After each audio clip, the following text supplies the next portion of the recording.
Hi friends, खेल fans channel पे आपका स्वागत है। और अब हम बात करने वाले हैं टीम इंडिया के अगले बड़े मुकाबले की, जो है India versus the current world champions England. वैसे लग नहीं रहा है इस बार वर्ल्ड कप में देखते हुए कि वो वर्ल्ड चैंपियन टीम एक्चुअली में खेल रही है, और इस बात का बहुत दुख है मेरे काबिल दोस्त चेतन को, क्योंकि वो इंग्लैंड के बहुत अच्छे समर्थक रहे हैं, wing wing on Morgan. But हाँ, तो हम उसी सिलसिले में बात करेंगे। टीम इंडिया का कैंपेन अभी तक बहुत ही बढ़िया चलता रहा है, तो चलिए शुरू करते हैं। चेतन। सो आशीष, मेरी फेवरेट टीम तो रही है इंग्लैंड। लास्ट टाइम के वर्ल्ड चैंपियंस भी हैं, इस बार डिफेंड कर रहे हैं टाइटल, बट कहीं से वर्ल्ड चैंपियंस लग नहीं रहे जिस तरीके का क्रिकेट खेल रहे हैं। अभी तक हमने देखा है 5 मैचेस हो चुके हैं उनके ऑलरेडी, और they have lost and they have just one match so far. Problem सिर्फ ये नहीं है कि उनका बैटिंग नहीं चल रहा, उनका बॉलिंग भी नहीं चल रहा है। So nothing is working out for them at the moment. तो इस सिचुएशन में लखनऊ में मैच है, पहले तो आपको ये बता दें, क्योंकि due factor is going to play a big role there. Spinners obviously again they will come into play. India के स्पिनर्स ऑलरेडी बहुत अच्छा परफॉर्म कर रहे हैं। अच्छा आशीष, इसमें लोग बात कर रहे हैं कि अश्विन को खिलाना चाहिए इस मैच में, स्पेशली इंग्लैंड के अगेंस्ट ऑन लखनऊ का ग्राउंड। जी, तो आपको क्या लगता है इस पे? तो जैसा मैं पहले के वीडियोस में भी कह चुका हूं, तो अश्विन एक ऐसे प्लेयर है जिनके लिए मैं हमेशा बैट करूंगा, तो बॉलिंग बहुत अच्छी करते हैं। But definitely Ashwin, but problem team combination के साथ ये है कि एक तो हम जीत रहे हैं ऑलरेडी, जो हमारा एग्जिस्टिंग कॉम्बिनेशन रहा है, राइट? तो it's such a good thing, and at the same time आपके पास इतना कूट कूट के वो 15 बंदों का टैलेंट इतना ज्यादा है, तो किसी एक को भी बाहर बिठाना it's like very difficult. But at the same time जो भी बंदा अंदर आ रहा है वो परफॉर्म कर रहा है। हमने देखा भी शमी ने धर्मशाला में गया, तवा चौकड़ी मचाई थी और 5 विकेट ली। आई थिंक वो problem I can definitely understand जो टीम मैनेजमेंट गुजर रहा होगा उस चीज से। बट अगर आप अश्विन को अंदर रखते भी हैं तो देना बाहर किसको करेंगे? जड्डू का बाहर बिल्कुल नहीं रख सकते, एंड कुलदीप इस टाइम पे is like in the form of his life, तो again it becomes very difficult. And Ashwin being the player he is, we know कि वो क्या क्या लाते हैं टेबल पे। तो इवन अगर टीम इंडिया पूरा अटैक करती है अश्विन को भी लेके, तो आई थिंक शायद एक पेसर की जगह हमें कम करनी पड़े, या फिर एक एक्स्ट्रा मिडिल ऑर्डर से बैट्समैन हमें हटाना पड़े। तो मतलब आशीष यहाँ पे बोलना चाहते हैं कि हम या तो बुमराह को बैठा दें, या सिराज को बैठा दें, और या फिर हम शामी को बैठा दें, इसका 5 विकेट लास्ट टाइम। तो वही देखिए, ये इतनी बड़ी दुविधा है। It's going to be really difficult for Rohit Sharma specially to pick the playing 11 this time around. और आशीष, ये बहुत खूबसूरत बात भी है कहीं ना कहीं, क्योंकि जहां आप देख रहे हो कि जिसको भी आप चांस दे रहे हो वो परफॉर्म करके जा रहा है। बिल्कुल, और यही तो आई थिंक एक वर्ल्ड चैंपियन टीम की खास बात है, होती है। Everybody in a specific match is raising their hand and बोल रहे हैं कि चल आज हम परफॉर्म करके दिखाते हैं। और इसी तरीके से like it's a team game जो हम देख रहे हैं, और हर मैच में 3-4 बंदों का बहुत बढ़िया कंट्रीब्यूशन जा रहा है, जो सरप्राइजिंगली इंग्लैंड के एंड से बिल्कुल भी नहीं है। एंड जस्ट मुझे ये पॉइंट याद आ रहा है चेतन अभी, कि इंग्लैंड के प्लेयर्स शायद इंडियन प्लेयर्स के बाद आईपीएल में हाईएस्ट नंबर ऑफ मैचेस खेलते हैं, या उनके सारे जो भी प्लेइंग 11 है, उनकी जो पूरी वो वर्ल्ड कप का स्क्वाड आया हुआ है, ऑलमोस्ट हर प्लेयर कभी ना कभी आईपीएल में आया हुआ है और बहुत तगड़ा, बहुत जबरदस्त परफॉर्म करते रहे। तो क्या मिसिंग है? इनको पिच की बहुत अच्छे से आइडिया, जैसे क्विंटन डिकॉक ने तो इंडिया को सेकंड होम बना के 300 मार दिए हैं, और same also other players as well. तो इंग्लैंड के प्लेयर्स का क्या दिक्कत हो रहा है? Is it mental, is it, या उनका मन ही नहीं है खेलने का? मुझे लग रहा है एक होता है कि आप खेलते हो डिफेंड करने के लिए टाइटल, वो टाइटल डिफेंड करने के लिए नहीं खेल रहे। They are happy with the way they played last time and they are just fine with that. एक अंदर से एक जुनून होता है जो इंडिया की टीम में अभी दिख रहा है कि 2011 में जीती था लास्ट, बहुत टाइम हो गया, now we have to prove it again.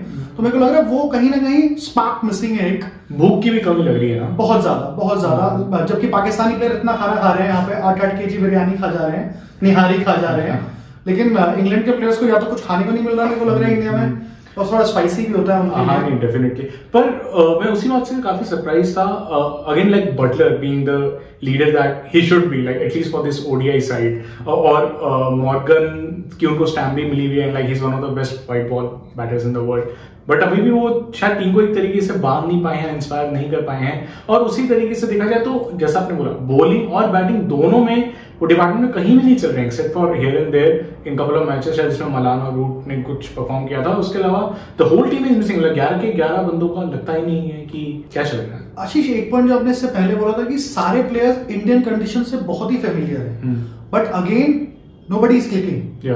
Malan ने थोड़ा बीच में अच्छा परफॉर्म किया, तो रूट 1-2 मैचेस में चले, बट उसके अलावा एक एक प्लेयर का अगर हम नाम लेके स्पेसिफिकली बात कर लें तो कोई भी नहीं चल रहा है, मतलब everyone is out of form at the moment, which is not a good sign at all. England is on the verge of just going out of the tournament. और मुझे लग रहा है वैसे हमारी टीम जैसे खेल रही है तो शायद लखनऊ के बाद तो उनको बुरे बिस्तर, आई थिंक कुछ फॉर्मेलिटी के लिए 3-4 मैचेस खेलेंगे बाकी के बचे हुए। मतलब 2015 लास्ट टाइम था जब वो क्वालिफाई नहीं कर पाए थे टॉप 4 में, और इस बार I guess they are in the same situation. Last time Bangladesh था जिसने बाहर कर दिया था, आई डोंट नो इस टाइम कौन होने वाला है। अच्छी चीज ये है कि इंडिया इस मैच में अगर आशीष इंग्लैंड को हरा देता है तो वो शॉर्ट अपना एक स्पॉट सेमीफाइनल्स के लिए।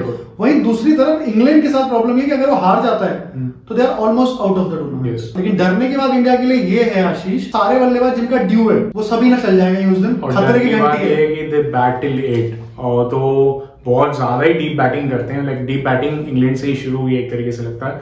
और हाँ मतलब क्या तो उसी चीज को लेकर अगर लाए अपनी टीम इंडिया पर, तो जैसा अभी तक तो हम देखे रहे हैं, एवरीबडी वुड नो कि हम जबरदस्त परफॉर्मेंस दे रहे हैं एक के बाद एक मैच पे, तो टीम कॉम्बिनेशन कैसा रखना चाहिए लखनऊ के लिए, और at the same time Rohit को लेके, कैप्टनसी को लेके, टीम बॉन्डिंग को लेके। आई गेस अभी तक आशीष टीम का माहौल जो है बहुत अच्छा है, स्पेशली जब हम देख रहे हैं आजकल की वो फील्डिंग का जो अवार्ड मिलता है, इट्स अ हाइप। हाँ, एक दूसरे को जो हाइप किया जाता है प्लेयर्स के अंदर, सपोर्ट स्टाफ, वो जुनून दिख रहा है। वो जुनून दिख रहा है। तो कैप्टनसी अभी तक जितनी भी हमें रोहित शर्मा की वर्ल्ड कप स्पेसिफिकली अगर बात करें तो शानदार रही है। बीट बॉलिंग चेंजेस, किसको टीम में खिलाना है, प्लेइंग 11 कैसे चेंज करना है, कोई इंजर्ड हुआ है तो किसको लेके आना है, तो वो बहुत ही शानदार रहा है अभी तक। तो रोहित शर्मा की कैप्टनसी के लिए 10 आउट ऑफ 10 अभी तक के लिए।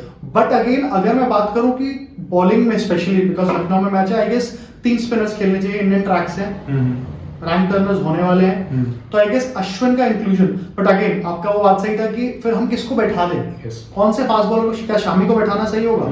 बट अगेन आई गेस जब आपकी इतनी स्ट्रॉन्ग टीम होती है, मुझे याद है ऑस्ट्रेलिया की एक टाइम पे 90s में टीम सुपर हुआ करती थी, जो बेंच स्ट्रेंथ होती थी उस टाइम की, जो आता था वो परफॉर्म करके जाता था। तो आई गेस यहाँ पे हमें देखना होगा कि every next match we have to see कि यार अगले मैच को देखो, next match I guess Lucknow में है तो उसके हिसाब से अश्विन का खेलना बनता है। किसको ड्रॉप करेंगे, रोहित शर्मा का हेडेक है, हमारा नहीं है यहाँ पे, तो बट मेरे हिसाब से अश्विन खेलने चाहिए इस मैच। 3 स्पिनर्स 2 फास्ट बॉलर्स होने चाहिए इस मैच में। एंड चेतन, जैसे अभी खबर भी आई है कि हार्दिक पांड्या के लिए 2 मैचेस के लिए बाहर हैं, इंडिया के लिए 2 मैचेस वो नहीं खेल पाएंगे, तो एक वो जो फास्ट बॉलिंग ऑलराउंडर का ऑप्शन दे रहे थे, and I know we have Shardul Thakur in the team, but कहीं ना कहीं बिकॉज हार्दिक को एक तरीके से ग्रूम भी किया जा रहा है फॉर द फ्यूचर कैप्टन है, बट इतने फ्रेजाइल प्लेयर को क्या टीम की डिपेंडेंसी उस तरीके से बनानी चाहिए, बिकॉज आपको लगता नहीं कहीं ना कहीं फिर कॉम्बिनेशन चला जाता है, बिकॉज आप अभी की नहीं 11 बंदों के साथ जीत रहे हैं, अच्छा परफॉर्म कर रहे हैं, और उसके बाद एकदम से सडनली एक और प्लेयर की, जो again definitely we know what Hardik is capable of, right, तो बट देन एंड इंग्लैंड को आर्चर के साथ भी इसी तरह की प्रॉब्लम होती है कि वे he gets injured very fast. हमारे बुमराह भी ऐसे हैं, बट फिंगर्स क्रॉस्ड कि वो वर्ल्ड कप तो सर्वाइव बहुत अच्छे से कर जाएंगे और आगे भी कोई इंजरी ना हो, but because fast bowlers are prone to that, तो हार्दिक, आर्चर एंड बुमराह, तो इस मामले में क्या कहना चाहेंगे आप? मेरे को लगता है ये आपने बहुत अच्छा इंपॉर्टेंट पॉइंट था कि इंजरी ऑफ प्लेयर्स, मतलब उनको कब खिलाना है, कितना खिलाना है, कितने मैचेस में खिलाना है। अब आईपीएल में अगर मैं बात करूं तो क्लब वर्सेस कंट्री वाला, वो जो फुटबॉल में भी चलता है, हमने देखा है, मतलब जब आईपीएल के मैचेस आते हैं तो सब लोग फिट हैं, मतलब एकदम रेडी टू शाइन, क्योंकि वहां पैसा ज्यादा है शायद। बट जब कंट्री की बात आती है तो इंजरी भी आ जाती है आपका फिर फॉर्म में भी प्रॉब्लम आ जाता है, सब कुछ है। बट हाँ, हार्दिक पांड्या इतने इंपॉर्टेंट प्लेयर है टीम इंडिया के लिए, क्योंकि मैंने आपको लास्ट टाइम भी बोला था कि कपिल देव के बाद इरफान पठान और उसके बाद हार्दिक पांड्या एक ऐसे हैं जो कंप्लीट ऑलराउंडर के, जिनको मैं मान सकता हूँ कि वो बैटिंग में भी उतना ही क्रूशियल है डाउन दी ऑर्डर, और बॉलिंग में भी वो विकेट टेकिंग एबिलिटी है उनके अंदर। तो आई गेस हार्दिक पांड्या को यूज इंडिया को बहुत ही सही तरीके से करना होगा। इसमें आई गेस सेलेक्टर्स का रोल और रोहित शर्मा का रोल बहुत इंपॉर्टेंट होने वाला है। तो बैटिंग पे जैसे फोकस किया जाए तो I think Shubman Gill is yet to fire that tournament, right, जिस तरीके से हम देख रहे हैं the young gun who is actually making his debut. Gill का आई गेस, गिल बेचारा पहले के 2-3 मैचेस उसने डेंगू के चलते बीच के मैचेस मिस कर दिए, तो वो एक बड़ा सेटबैक था उसके पर्सनली उसके लिए। और उसके बाद आई गेस चांसेस मिला, अच्छा खेल रहा है, फॉर्म में जबरदस्त है, जितने भी बॉल्स खेलता है मिडिल करता है उनको स्टार्टिंग से, और फोर्स मारता है, सिक्स आते ही वो खेल रहा है। बट अगेन उसको वो थोड़ा कन्वर्ट करना पड़ेगा, और उसका कन्वर्जन रेट बहुत अच्छा है अगर आप देखोगे उसका ट्रैक रिकॉर्ड तो I guess just a matter of time for Shubman Gill. ठीक है। एंड रोहित शर्मा तो is like going all guns blazing, actually leading from the front जो बोला जाता है, बीइंग द कैप्टन। तो हमने देखा है कहीं ना कहीं कैप्टन की परफॉर्मेंस सफर करती है, इवन चाहे कोई वो बॉलिंग वाला कप्तान रहा हो या आपका बैटिंग वाला कप्तान रहा हो, बट रोहित शर्मा ने तो लाइक चकदे फटे, right? Rohit Sharma is leading from the front in every little single sense. Reason being ऊपर आता है, वो सबसे रिस्की गेम वही खेल रहे हैं, बट उनको पता है कि कैलकुलेटिव रिस्क ले रहे हैं मेरे को। उनको पता है कि जैसे पाकिस्तान के अगेंस्ट उन्होंने देखा कि लेफ्ट आर्म बॉलर्स के अगेंस्ट स्ट्रगल करते हैं, उनको पता था या तो मैं इस पे चढ़ जाऊंगा या ये मुझ पे चढ़ जाएगा, तो शाहीन अफरीदी के पहली बॉल से उसने हिट करना शुरू किया, which is very good strategy. तो मेरे को लगता है रोहित शर्मा अब इतने मैच्योर हो गए एज ए कैप्टन भी कि उनको पता है कि it's on my shoulders, I have to take the team forward. और फील्ड रिस्ट्रिक्शंस का भी बहुत अच्छे से फायदा उठाते हैं पावर प्ले में, और टीम को शायद इतने बढ़िया लेवल पे लाके खड़ा कर देते हैं। तो सपोजिटली जब हमारे मिडिल ऑर्डर आते हैं, नंबर 3 कोहली आते हैं, राहुल आते हैं, या फिर उसके बाद स्काई या बाकी और अय्यर जो भी बैट्समैन आते हैं, उनके लिए बहुत बढ़िया प्लेटफॉर्म मिल जाता है। तो उसके बाद definitely we are able to chase the right targets. हाँ मतलब तो आई थिंक बैटिंग का तो जितना मुझे, फिर उसके बाद तो कोहली, राहुल, अय्यर सबने कहीं ना कहीं पे परफॉर्म तो करा है। आई गेस वही आशीष की स्टार्ट मिलना ओडीआई में और टी20 में is the most important thing. तो स्टार्ट वो प्लेटफॉर्म जो आप सेट करने की बात कर रहे हो, वो आई गेस विराट कोहली की 100 मारने की के लिए सेट कर देते हैं कि go win the match for us, but I will set it up. तो आई गेस परफेक्ट कॉम्बिनेशन चल रहा है रोहित का ऊपर, नीचे फिर विराट कोहली आ जाता है, शी टाइम का रोल प्ले करते हैं, लास्ट तक खेलने की कोशिश करते हैं। तो I guess best time for Indian cricket. And bowling में अगर देखा जाए तो अगेन वी नो हमारी फास्ट बॉलिंग तो इस टाइम पे लाइक बहुत ही अमेजिंग जा रही है। ठीक है, होम कंडीशंस का आइडिया और वो सपोर्ट तो चलो हमें मिल ही रहा है, बट स्पिन पे अगर फोकस करें तो Kuldeep again what a revolution है। उनका जर्नी लाइक एक पूरा ग्राफ्स की तरह है। उन्होंने लोएस्ट ऑफ द लोएस्ट देखे हैं, हाईएस्ट ऑफ द हाईएस्ट देखे हैं। आईपीएल में बेंच कर दिए गए थे, नेशनल टीम से drop out, I think central contract से भी ड्रॉप आउट हो चुके थे, बट वापसी करना इस लेवल पे आके, और वो भी फिर आई वुड से ऑसीरा like he is in the playing 11, he is performing and he is taking wickets. उनको डे 1 से पता था आशीष, जब पहले भी बात कर रहे थे कि जब सिलेक्शन हुआ था तो हम बोल रहे थे कि यार हमने युजवेंद्र चहल को क्यों नहीं लिया। अगर हम अभी देखते हैं तो I guess that is the right pick. बिल्कुल। तो the selectors have proved everyone wrong, जो कि ये बोल रहे थे। हमने भी क्वेश्चन उठाया, ऐसा नहीं है, बट अगेन कुलदीप यादव ने आई गेस उसके ऊपर सबसे ज्यादा प्रेशर था परफॉर्म करने का, क्योंकि left arm spinner Indian tracks, इससे ज्यादा उनको नहीं मिल सकता था favourable conditions. So he has proved himself that I guess आगे जाने वाले बड़े मैचेस में, बीट सेमीफाइनल्स एंड फाइनल्स, अगर इंडिया पहुंचता है तो उनका रोल बहुत ही क्रूशियल होने वाला है। तो चेतन फिर क्या लग रहा है आपको, जैसे टीम इंडिया के तो 11 के 11 बंदे like top performance of the day रहेंगे, बट कुछ सिलेक्टेड पिक्स जो प्लेयर्स आपको लग रहा है बहुत अच्छा परफॉर्म करेंगे, और कौन से प्लेयर्स है जिनको आपको लगता है कि दे कैन बी बेंच और हम बेंच स्ट्रेंथ को अपनी बाकी बंदों को ट्राई कर सकते हैं? मुझे लगता है इंडिया के लिए अच्छा चांस है स्काई को एक और मौका देना चाहिए, क्योंकि लास्ट मैच में रन आउट हो गया था और उसकी गलती नहीं थी, तो मेरे को लगता है एक और मौका मिलना चाहिए उनको। दूसरा मुझे लगता है आर अश्विन को अंदर आना चाहिए। कौन बाहर बैठेगा अगेन ये रोहित शर्मा का कॉल है, बट अश्विन को लखनऊ के ट्रैक पे वापस आना चाहिए। आप लोगों को क्या लगता है, प्लीज हमें कमेंट सेक्शन में जरूर बताएं। और अगर आशीष बात करें इंग्लैंड की, तो क्या लगता है कि अभी कुछ भी नहीं चल रहा है इंग्लैंड का, इंडिया के मैच में इंग्लैंड का कौन सा ऐसा खिलाड़ी आपको लगता है जो किल कर सकता है उस दिन? मुझे एक्चुअली अगेन तो डेविड मलान लाइक एक काफी रिस्पॉन्सिबल बैट्समैन है, जो अपना इनिंग फॉर्म में भी इंग्लैंड के इकलौते ऐसे बल्लेबाज हैं जो आई थिंक सिंस पैंडेमिक काफी अच्छे से ट्रस्टवर्दी रहे उनके लिए।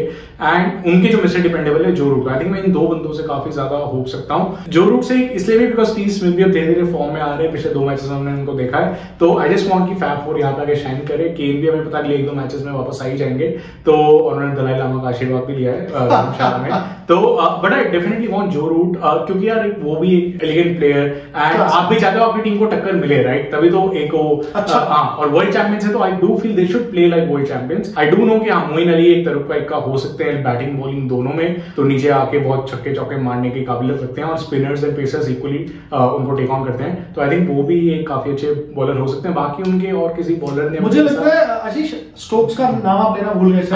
स्टोक्स वापस आए टीम में सिर्फ इसलिए कि शायद मैं मैच जिता दूं या टीम को स्ट्रॉन्ग कर दूं। अभी तक कुछ नहीं कर पाया, बट मुझे पर्सनली लगता है इंडिया के अगेंस्ट हो सकता है ये ट्रुप का इक्का इंग्लैंड का। तो मेरे को स्टोक्स को यही लगता है कि लाइक वो ना बहुत पिकी हैं, and well obviously he Stokes we know right, एक वर्ल्ड कप फाइनल जिता चुके हैं ऑलरेडी, तो शायद इसलिए उसी वो रिस्पेक्ट है वो और and we know the player that he is. But काफी समय से लाइक वो खेले नहीं थे, संन्यास ले चुके थे, और वापस आना तो मुझे लगता नहीं कि उस लेवल पे दोबारा वैसा हो पाएगा, बट अगेन होता है तो अगेन राइट कांटे की टक्कर रहेगी, तो वो देखना। धोनी को धोखा दे चुके हैं लास्ट आईपीएल में स्टोक्स, बाय द वे आपको क्या लगता है, क्या स्टोक्स इंडिया को भी धोखा देंगे? अच्छा परफॉर्म करके हमें कमेंट सेक्शन में जरूर बताएं, और वीडियो अच्छा लगे तो प्लीज लाइक शेयर जरूर करें, और चैनल को सब्सक्राइब करना ना भूलें। देखते रहिए खेल।